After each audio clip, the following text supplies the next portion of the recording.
องมือมูไปเอากันอยู่นอนคดในเฮือนมูไปเอาวันนี้มูไปเอาไปแบบอาจารย์คนบอกมา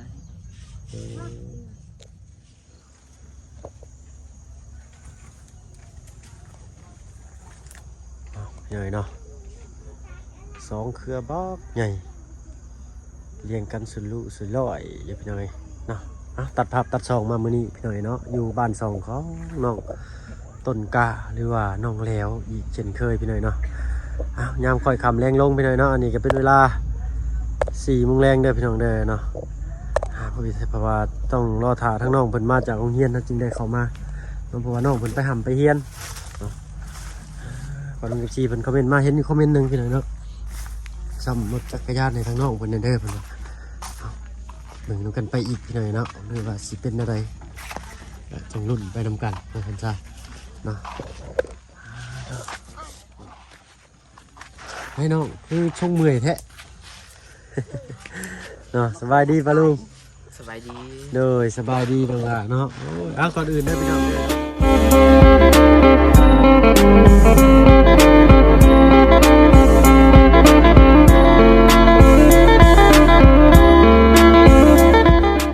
ทักทายเนาะกับทักทายสบายดีผู้ใหญ่ใจดีและ FC เบิร์ดทุกท่านที่เข้ามาหาชมช่อง YouTube บ่เพิ่งเคยไลฟ์คือเก่าเนาะมื้อนี้ยังอยู่บ้านซองของน้องต้นกล้ามื้อนี้เนาะมาเงินแต่หึงอยู่เนาะประมาณ3 โมง3 โมงเนาะว่าหมู่อาจารย์ไม่ได้มาแล้วหมู่พาเมื่ออ๋ออาจารย์บ่มามื้อนี้เลยทั้งหมู่เลยพามาบ่ได้เรียนซ้ำสรุปแล้วก็ได้โดยเพราะว่าหมู่ไปใส่กระลับกับหมู่หมู่ไปใส่กระลับทางประตูก็ไปใส่กระลับบ่มื้อนี้ก็ได้โดย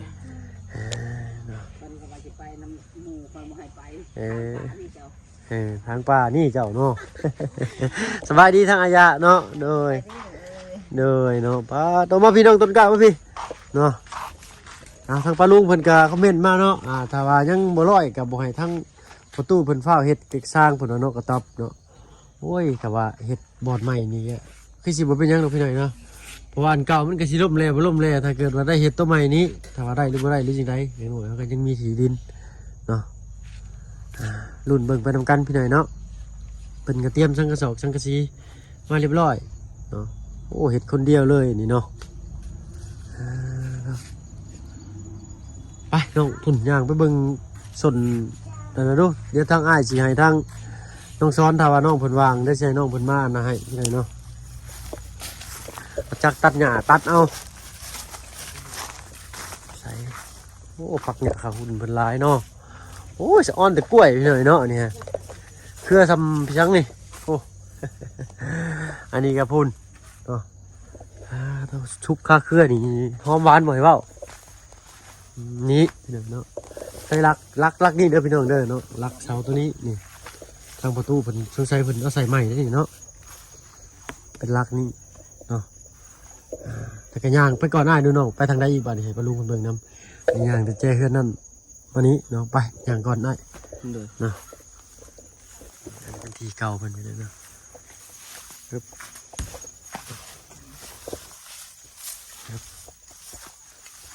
นี่แหละเนาะก็ทางลุงก้าอะไรก็ทั้งประตูพากันซอยกันทางที่ไหนเนาะ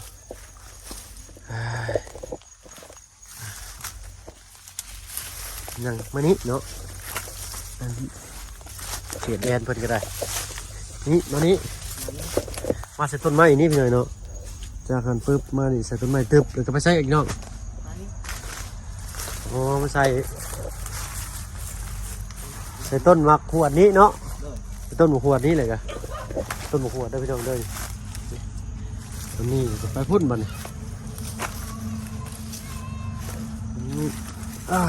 คอยเด้อนี่แต่สีได้เผาเลยเนาะแบบนี้เนาะก็คือสิเบิดเลยคือสิเบิดให้น้องซ้อนมาซอยตัดเลยพี่น้องเนาะไปใช้อีกแบบนี้ต้นนี้บ่เนาะโดยต้นนี้เลยกะต้นไม้ต้นนั้นอีกคือบอกกว้างพอสมควรเลยเนาะนี่แหละนี่แต่ปัดเป็ดเนาะจะมาใส่ปลาไว้นี่เนาะแล้วก็ใส่ต้นบางนัดไปพุ่นไปเจนั่นไปเลยเนาะเลยต้นไว้ไปน้อยนึงเลยกัน ใส่ต้นนัดแล้วก็ไปใส่พุ่นอีกเนาะได้อ้ายสบายดีเจ้าโดยได้ อ๋อมาเบิ่งซื่อเนาะโอ้เห็นลายย่างมาค่อยตกใจกันเดียวว่าอันเพิ่นมาเบิ่งโอ้นี่ทีเคยได้อีกสินะเนาะโมเมนต์เนาะ เอาเพิ่นก็มาเบิ่งกันแหละพี่น้อยเนาะด้วยความสงสัยว่าซั่นซะเนาะทางบ่เพิ่งคิดว่าเป็นเจ้าของที่ดินอีกคนหนึ่งนะฝั่งข้างนี่โมเมนต์เนาะ โดย โมเมนต์เพิ่นพี่น้อยเนาะเพิ่นมาเบิ่งซื่อบ่เป็นหยังเนาะเฮ้ยต้นมะกำไยนี่ก็งามคักซ้ำนี่เนาะโอ้ยเอาเตียงมาตั้งนั่งนี่แหละนี่น้องต้นกล้าเลยเนาะ โดย นี่แหละเดี๋ยวสิถามเพิ่นเบิ่งไปเด้อเนาะเดี๋ยวทางบ่เพิ่งก็สิลองถาม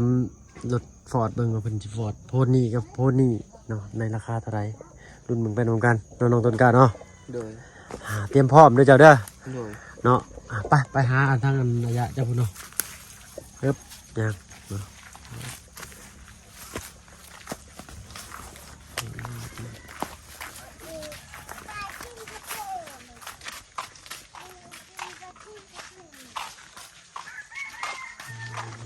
เนาะทางอายะเพิ่นเนาะอันทางลูกสิอยากถามว่ามื้อที่เพิ่นมาอันจดแต้มเขตดินเขตแดนนี่เฮาต้องเตรียมจังได๋ข้าวน้ำบ่หรือว่าเตรียมแต่น้ำกินซื่อ เดี๋ยวจับแม่กับพ่อเขายังก็ เนาะเฮาเพราะว่าเฮาบ่ได้อยู่เฮิงนะเฮาเขียนแล้วเฮาก็ไปเลยเฮาน่าสิบ่ได้ย่อข้าวย่อน้ำเพิ่นเนาะมีแต่ซื้อน้ำเอ็มร้อยมันให้เพิ่นก็พอเลยเนาะข้าวน้ำมันคือสิบ่เป็นหยังพี่น้องเนาะผมบ่แม่นเฮาขึ้นเฮือนบ่แม่นเฮาย่อเสาถ้าว่าเฮาย่อเสาเฮือนบ่หรือว่าขึ้นเฮือนใหม่บ่นี่เฮาจึงสิย่อข้าวเนาะมีแต่ซื้อน้ำซื้อในมาให้เพิ่นแล้วก็แล้วเนาะแล้วก็เสียค่าจดแต้มค่ามิกค่าซอเพิ่นฉะนั้นเนาะเอาพี่น้องเนาะก็เพิ่นแหละรอถ่ายฮอดมื้อนั้นก่อนเนาะทาง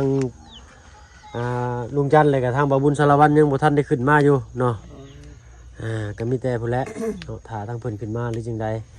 เนาะแล้วก็ทางทีมงานเนาะก็สิเข้ามารวมตัวกันอีกอยู่พี่น้อยเนาะรอถ่ายจักหน่อยเนาะแล้วก็มีทาง FC เพิ่นว่าเนาะ FC ปะลุงเนาะโอ้ยถ้าว่ายังบ่ร้อยก็บ่ฟ้าวให้เพิ่นนั่นมางเฮือนใหญ่เด้อเพิ่นว่าเนาะเอาก็จังได๋ก็สิเกตดินอยู่แล้วพี่น้อยเนาะก็ย้ายออกมาพี่ดีกว่าเนาะหรือจังไดก็สิย้ายออกมาแหละดีที่สุดแล้วพี่น้อยเนาะย้ายออกมาไว้นี่ก่อนจังไดก็ลุ้นเบิ่งนำกันอีกเป็นกำลังใจให้ทางน้องต้นกล้าเพิ่นเนาะถ้าประตูมันไปจะเฮิงเลยมันอันนี้อะ โดนเฮิงแล้วชาใส่กลับนั่นแหละ โดยอันนี้เป็นบ้านน้องหรือว่าบ้านสาวน้ำพี่น้อยเนาะอันนี้ก็เป็นดินเพิ่นคือกันบ่เว้ย ดินเพิ่น ทางปะลุงเอฟซีเพิ่นว่าอยากให้มีแบ่งให้ทางน้องทางสาวน้ำมาไปได้ปลูกเขื่อนนำจักหน่วยหนึ่งเพิ่นว่าหรือจริงใดก็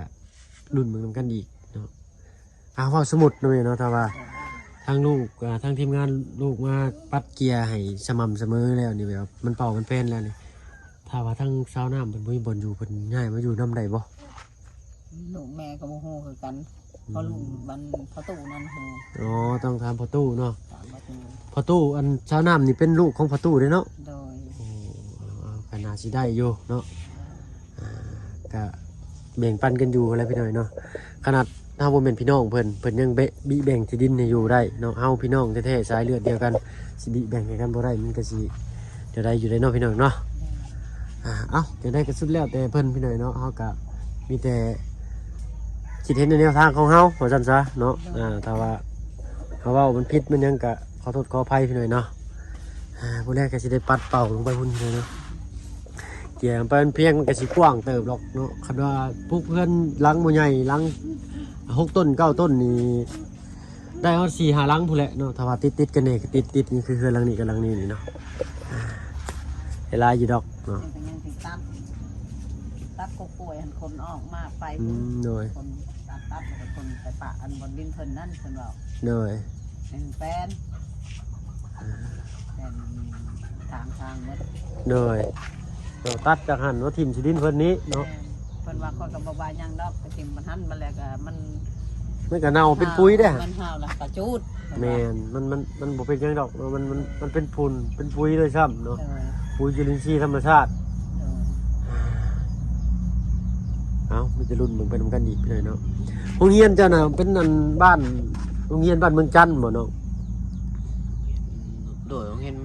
บ้านเมืองจันทน์ บ้านเมืองจันทน์ที่ขึ้นไปในเนินน่ะได้บ่เป็นรุดทางกันบ่ บอลมันโดยเลย เพราะว่าทางอ้ายผ่านไปผ่านมาอ้ายเห็นอยู่โรงเรียนน่ะเนาะมื้อนี้ก็จะถ่ายรูปไว้ได้แหละโรงเรียนหลังนั้นน่ะเนาะโรงเรียนหลังแรกหรือว่าหลังต่อไป หลังแรกเลย อ๋อหลังแรกที่เพิ่นรุดทางขึ้นใหม่อ่ะได้ โดย โอเคเนาะหลังนั้นเนาะตอนนี้เรียนอยู่ห้องได้เลยเนาะ มหนึ่ง ห้องม .1 เนาะอายุ14ปีบ่ โดย 14ปีม .1 พี่น้อยเนาะเราตั้งใจทำใจเรียนเนาะได้น้องเด้อ โดย ไปตัดผมอยู่หลานสบายดีเป็นบ่ ไม่ได้ดิ จะเป็น สบายดี เนาะลูกชะน้ำบ่แม่นี่ แม่ อันนี้ก็บ่ได้คาดไปอยากไปแต่แทนไปเห็นหันอดใจว่ามันบ่ได้ลดนะ อันนี้เห็นบ่ หมอผู้นี้แหละผู้อ้ายนี่เป็นการนี่ เ ช่องมือหมูไปเอากันอยู่นอนคดในเฮือน เออ หมูไปเอาวันนี้หมูไปเอาไปบัดอาจารย์คนบอกว่ามา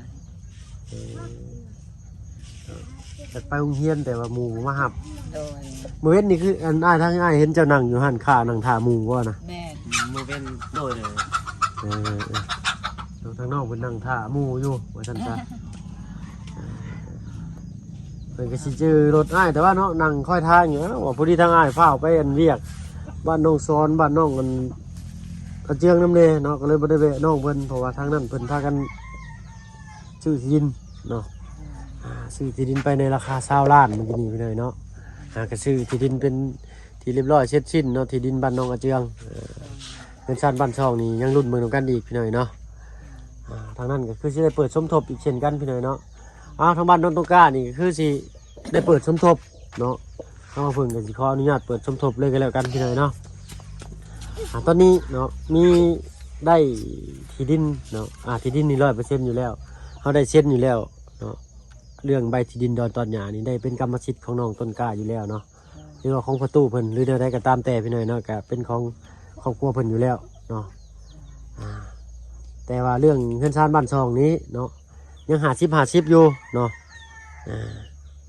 ทางปลุง FC เพิ่นก็เลยคอมเมนต์มาว่าถ้าเกิดว่ายังบ่ร้อยก็บ่ฟ้าวให้เพิ่นมั่างว่าซั่นซะเนาะจังใดก็มันก็สิได้มั่างอยู่แล้วเนาะอย่าเนาะถ้าว่ามั่างถือว่ามั่างมาเฮ็ดอยู่นี่เลยก็ได้เพราะว่าสิได้เกรดดินให้อยู่แล้วนะเนาะหรือว่าสิอยู่เป็นแบบโพนนี่เลยบ่ซะเนาะ ที่อยู่ใดจะละ เนาะมันก็อยู่บ่ได้เนาะแม่เนาะ ได้แล้ว ก็ต้องเอา ให้เพียงเลย ให้เคลียร์เนาะเอารถมาเคลียร์อันที่จริงเคลียร์เองก็ได้ แต่ก็สิใช้เวลาแน่เนาะเฮาก็อายุก็ลดละถอยลงเนาะแม่เนาะเหลือแห้งเอามาได้ใช้บาดนี่เมื่อยแล้ว บ่ได้ไปบ่เป็นลูกเฒ่าแล้ว เนาะพอดีแหละใช่ถ้าเพิ่นเอารถเข้ามาเกตให้ว่าจะตกลงกันในราคาเท่าใดก็รุ่นเบิ่งนำกันอีกพี่น้อยเนาะเอาเนาะจักมื้อเนาะอ้ายสิซื้อหม้อแหกมาให้เด้อถ้วยบวงเนาะ โดย ข้าวเจ้าดิหุงข้าวเจ้าเป็นอยู่บ่แม่ข้าวเจ้าเนาะโอเคถ้าลูกสิซื้อข้าวเจ้ากับหม้อแหกแต่กระโปะนั่นแหละเนาะเครื่องใช้เครื่องซอยในครัวเรือนนั่นแหละเนาะอ้าวถ้าฟังข่าวดีเด้อน้องเด้อ โดย เนาะทางอ้ายก็สิพยายามเข้ามาซุมื้อนั่นแหละเนาะถ้าว่ามันทางอ้ายบ่ได้ไปบ่อนดึกบ่อนไกลน้องอ้ายก็สิแล่นเข้ามานี่แล่นไปเอาเสื้อผ้าเสื้อปูน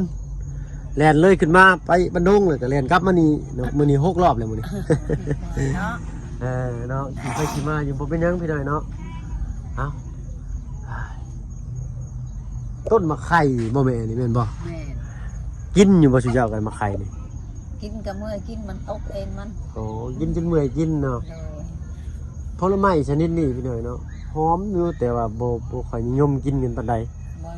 บ่ได้หวานปานนั้นบ่แซ่บปานใด มันกินเนี่ยมันจุกมันแค้นเลยพี่น้อยเนาะ ชิ้นเดียวๆเลย มะไข่แม่นเหนียวก็สิมีวิธีเฮ็ดได้กินพี่น้อยเนาะ แม่ เอ้าเนาะทางน้องต้นกล้าแล้วก็นั่งเศร้าอยู่เป็นได้น้องเมื่อยบ่ด้วยนะในแข้งในขา แล้วมื้อนี้ทางหายทางกัน เพราะว่าแพงละลานเอ้ยลูกเอ้ยคันเมือง ทนเอาแล้วเนาะ โดย อนาคตภายภาคหน้านี่พอตู้ไปตู้บ่อยู่น้ำนี่ไผสิเฮ็ดบัดนี้เฮาสิเฮ็ดได้เองได้อยู่บ่ ไ บ่ฮู้คือกันเพราะว่า เราต้องเว้าบ่เฮาบ่เว้าบ่ได้แล้วบ่ฮู้เนาะเราต้องพยายามได้หน่อยเนาะ โดย เราต้องพยายามเด้อบ่เอาได้ว่าบ่ฮู้เนี่ยต้องพยายามเฮ็ดเนาะ แต่ละนิดแต่ละน้อยเอา แม่นสมมุติว่าเว้าขอโทษขออภัยพี่น้อยเนาะสิ้นบุญพอตู้แม่ตู้ไปแล้วจะสิอยู่ผู้เดียวได้บาด แม่ จะสิเฮ็ดแนวได้บาดนี่เนาะนึ่งข้าวนึ่งน้ำก็ต้องเป็นได้บาดนี่เนาะ หนึ่งข้าวหนึ่งน้ำเป็นแล้วเรียบร้อยตักน้ำได้แล้วได้ใส่แล้วตักน้ำหนึ่งข้าว เลย ตัดพื้นตัดไฟใส่แล้ว เลยเป็นหมดเลยเนาะ เป็นหมดแล้ว ก็มีแต่และตั้งใจเฮียนเนาะบาดนี่ ครับ แต่ว่าอันนั้นบ่ให้ไปดงไปป่าล่ะย้อนแพงลูกเอ้ย อืม แพงคนผู้เดียวลูก เลย หลานชายผู้เดียว ไปดงไปป่าไปหากินนี่บ่ อย่าเพิ่นอยากไปอะแล้ว อืม แม่นและหามบ่เข้าไป อืม ให้พ่อ เนาะ ตู้ไป ไปคอยเป็นคอยไปหน่อยเนาะ ก็เสียยามมันต้นเพิ่นก็ไปเสียไปทาง งานชวนนี่อยู่ใกล้บ่ตรงต้นกะ พุ่นละ ไกลเลย บ่ได้ใกล้ปานใดวิดโน่นตัวนี้ก็ไปฮอด มิดนู่นก็ไปฮอดเนาะ โดย ขายมันต้นปีหนึ่งนี่ได้เท่าไหรอะจ๊ะ สิได้นะเพิ่นร่นก็หอมหนึงลูกเอ้ยบ่แพ้สองคนเท่า อืม อันนี้มือวันอาทิตย์วันเสาร์ชื่อพัก เหนื่อย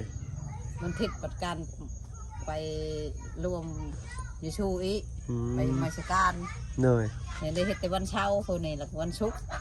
ก็ตอนแรง วันศุกร์ตอนแรกได้เฮ็ดตอนวันเสาร์เนาะวันอาทิตย์ก็เป็นมาสการ แม่น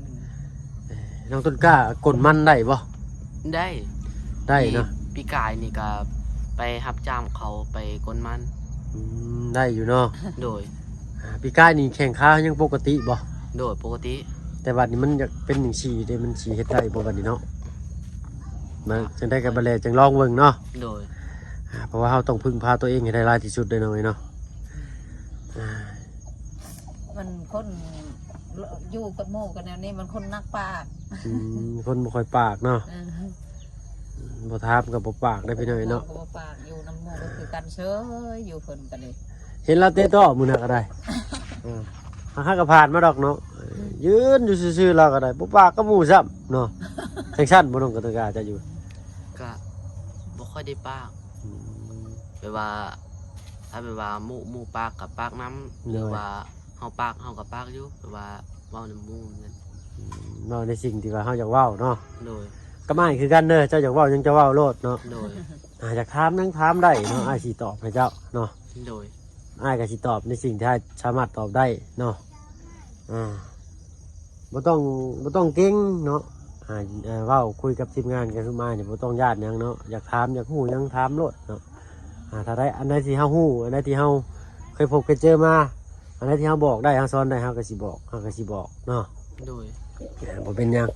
ค่อยเป็นค่อยไปอันนี้ขึ้นยังขึ้นอยู่กับบ้านอะไรอยู่หน่อยเนาะ โดย เอาเนาะรุ่นเมืองนำกันไปหน่อยเนาะอันนี้ก็ มานี่ก็ซ่อมประตูกับเพิ่นนี่แล้วมาเฮือนนี่ก็เลยคอยมางทีละเล็กทีละน้อยเอา เหนื่อย แบบนี้แหละคอยมางเอา เหนื่อย เพิ่นมาแต่เฮียนล่ะซอย เหนื่อย เพิ่นไปเฮียนล่ะเพิ่นไปเฮียนช่องแม่ตู้กับพ่อตู้นั่นแหละมา เหนื่อยเนาะเอาพอตู้เพิ่นสิเฮ็ดแบบง่ายพี่น้อยเนาะเสาก็บ่ได้ฟังบ่ บ่ ตอกติดเลยก็ขึ้นมาสิเลยแล้วเก็บหลังคาแบบติดดินเลยพี่น้อยเนาะเอาอยู่อดอยู่ไปก่อนพี่น้อยเนาะถ้าว่าเฮาอันได้ปรับหน้าดินนะปรับหน้าดินบ่นั้นแล้วก็จังสิได้ฮู้ว่าแนวใดเนาะโอ้ฝั่งนั้นคือเห็นตีนเสาเลยครับตีนเสาบ้านนั้นของเพิ่นเนาะเพิ่นสิตั้งใช่จ้ะ ยังตั้งอยู่นี่นะวะ เอามาตั้งแล้วเจ้าของที่มันสิบ่ไล่บ่ซะ ยังว่ายันว่าเขาทุกคนให้อยู่นั่นเล็กน้อยหาเงินหาคำมื้อหน้าไปจักก็แม่ก็บ่ฮู้คือกัน โดยเนาะ เอาพอดีเลยทางน้องต้นกล้าก็สิได้ใกล้ในเช้าเพิ่นเนาะเอาเนาะทางบ่เพิ่งก็จักสิว่าเท่าใดเนาะพอแล้วมีแต่ถ้าฟังเบิ่งข่าวดีนำกันอีกเนาะแต่เรื่องดินนี่ร้อยเนาะสิได้สิให้ทางนายบ้านในกลุ่มเพิ่นเซ็นเป็นของครอบครัวชุมเจ้าเด้อแม่เด้อเนาะดีใจบ่น้องต้นกล้า ดีใจ เนาะ เอากระซำว่าเฮาบ่ได้ซื้อดอกพี่น้อยเนาะซำว่าเฮาแลกเปลี่ยนที่ดินเนาะที่ดินเพิ่นน่ะอยู่แจพูนเนาะแต่ว่ามีแนวอะไรพี่น้อยเนาะมีแนวบ่สบายในจิตในใจเนาะครับที่อยู่ได้ครับใจมันอยู่ยากว่าซั่นซะเนาะก็ในความถือความยังนำแน่เนาะก็เลยอยากอยู่บ่นี้ทางเจ้าของที่ดินเพิ่นก็ใจดีเนาะให้อยู่ซื่อๆเพิ่นก็ให้อยู่เนาะแต่ว่าเส้นลูกเส้นหลานอนาคตภายภาคหน้าจักสิอยู่ฮอดได้มื้อใดเนาะเพิ่นก็เลยแลกเปลี่ยนให้บัดนี้เฮาก็มีแต่มาปัดมาแปลงเอานี่แหละเนาะมาเกตมาถมเอามื้อนี้ไอ้บ่มีหยังมาฝากกับสำนองเลยเนาะ โดย แล่นลงมาแต่บ้านดงหนาวจ้อยๆเลยนี่ก็ได้มื้อนี้วันหยังเลยมื้อนี้ ประหัดน่ะ มันประหัสบ่นักเรียนมื้อนี้ โดย โอเคเนาะเอาฟังเบิ่งอีกมื้อมือทางอ้ายสิได้ซื้อข้าวของเขามาให้เด้อเนาะถ้วยบวงสรวงชามเนาะคันว่าดินต้นหญ้ามีคนมาปัดมาเกลี่ยให้แล้วก็สิมีทางทีมงานจุ่มอ้ายและเข้ามาบัดนี้เด้อตั้งใจเอาเด้อบัดนี้เด้อเนาะ โดย เพราะว่าทางทีมงานเราจะเข้ามาซอยกันเบิ่งแยงเนาะในจุดนี้เนาะหลายปีแล้วนี่ก็ได้เนาะตั้งแต่ผู้ทางลุงเฮิมเข้ามาบ่ โดย นั่นแหละพี่น้อยทำมาเพิ่งยังบ่มาซ้ำเมื่อก่อนทำมาเพิ่งก็บ่ได้ฮู้ที่มาสาเหตุอะไรหรอก มาแต่บ่าวยังบ่าวบุญน่ะมา บ่าวบุญบ้านป่าบ่ แม่นน่ะ บ่าวบุญสารวัตรบ่ มาอันชุดก่อนนี่ได้มากับลูกบ่าวบุญบ่าวบุญ อ๋อบ่าวบุญสารวัตร เออ เนาะเนาะแล้วก็ลุงเฮิมแล้วก็ลุงจันทร์ แหละตั้งแต่เบาเตียง โอ้บ่าวเตียงเข้ามาก่อนบ่ โดย อ้ายบ่าวเตียงหรือว่าบ่าวเตียง เบาเตียง โอ้บ่าวเตียงทองเพิ่นก็เข้ามาเนาะ โดยแต่ตอนนี้ทางบ่อเตียงเพิ่นก็อยากเรียกทางอื่นอยู่พี่เนาะเนาะเพิ่นก็เลยบ่ได้เข้ามาว่าซั่นซะ ตอนนั้นแบบถึกอันนั้นสาวนำคนโชว์เด้ โอ้สาวน้ำเพิ่นเป็นตอนนั้นเนาะ โดย ทางน้องต้นกล้านี่เมื่อก่อนนี่ยังบ่ได้เป็นหยังบ่แม่ บ่ได้เป็นหยัง โดยเนาะถ้าความอีกหนึงพี่เนาะเนาะเพราะว่าทางบ่าวเพิ่งนี่หาเข้ามาบางฤดูหนาวเมื่อกี้นี่พี่เนาะปีที่แล้ว อันนี้ก็ใกล้สิครบขวบปีแล้ว เนาะ อีกเดือน2เดือนนี่ก็ครบขวบปีหนึงแล้วบ่าวเพิ่งได้เข้ามาเฮ็ดเวียกในจุดๆนี้พี่เนาะเนาะในเกี่ยวกับอันทีมงานสะพานบุญเท่านี้เนาะก็ยังปุ๊บป้าคือเก่าพี่เนาะเนาะ คือเห็นนั่นแหละเนาะจังได้ก็กราบขอโทษขออภัยในเวลาเนาะบ่เป็นหยังคนเฮาย่อมมีก้าวแรกเสมอเนาะบ่มีคนเฮาเกิดมาย่างบัดเดียว3ก้าวบ่ได้เนาะ โดย ต้องย่างทีละก้าวว่าซั่นซะคันซั่นทางอ้ายไปก่อนน้องเด้อมื้อหน้ามื้อในสิเข้ามาแวะเวียนใหม่ โด เนาะ ย พี่น้อยเนาะโทรศัพท์ก็ความจำเต็มแล้วเมื่อกี้นี้โอ้ยช่องเถื่อตัดแล้วเนี่ยเริ่มบ่ไหวแล้วโทรศัพท์ก็ได้ขอโทษขออภัยนำหลายๆเนาะคันซั่นทางอ้ายไปทางอื่นก็เด้อน้องต้นกล้าเด้อซั่นเด้อเนาะโดยสบายดีเนาะไปอ้ายไปก่อนซะเนาะตั้งใจเอาเด้อเนาะการทำการเรียนเนาะแล้วก็เจ้าหน้าที่ทีมงานก็สิเข้ามาหลายอยู่เนาะเจ้าก็ฮัดเนาะขอบคุญขอบคุณเนี่ยมันเก่งๆเด้อ โดย เนาะตั้งมกตั้งใจเด้อเนาะ โดย อ้ายก็อยากฝากบอกฉันนี้แหละเนาะมีแต่ทั้งอายะและบอกน้องคนตื่มเนาะอายะเนาะเอาอ้ายไปก่อนสันเนาะโอ้เสียงยังอะ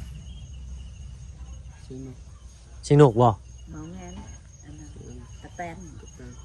นั่นอยู่อันนั้นปกหมีเด็ก อ๋อตะแตนอยู่ต้นหลงมี่โอ้กินบ่ได้เนาะตะแตนตัวน่ะเนาะ บ่แซ่บกินได้ กินได้แต่บ่แซ่บเนาะ โอเคพี่หน่อยเนาะถ้ามาเพิ่งก็สิขอตัวลาลงแล้วพี่หน่อยเนาะมืดค่ำเลยวันนี้ค่อยค่ำแรงลงเลยก็เอาเนาะถ้ามาเพิ่งก็สิขอตัวลำลาแล้วพี่หน่อยเนาะขอบคุญขอบคุณที่เขามาหามาชมช่อง YouTube บ่าวเพิ่งเคยหลายคือเก่าเด้อพี่น้องเด้อเนาะสำหรับคลิปนี้ก็ผิดว่าถูกหรือจังใดทางบ่าวเพิ่งก็ขอโทษขออภัยนำหลายๆพี่หน่อยเนาะสำหรับคลิปนี้อยู่ดีมีแห้งเบิดสุขทุกคนเนาะลาแล้วสบายดีจ้ะไป